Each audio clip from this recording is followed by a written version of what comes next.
सारडी घाट।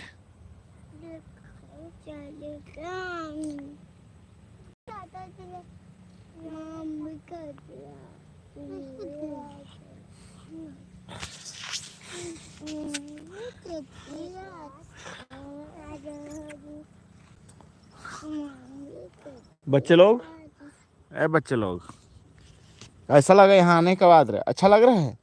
दादू कहाँ आए हैं दादू? हम लोग कहाँ आए हैं?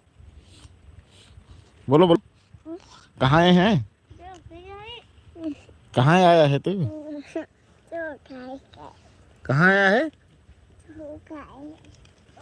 रुइका? चल तू बता कहाँ आई है? अरे रुइका कहाँ आई है? बोल बोल।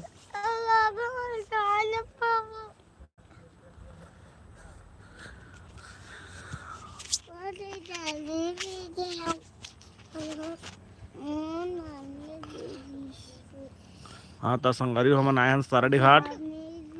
ये देख सकते सारडी के घाट के डैम बंधे है।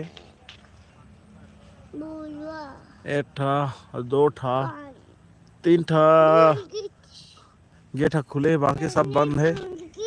और ये साइड में पानी बहुत कम दिखा थे बात मन ला, और आगे में पूरा पानी पानी है। एक ऊपर में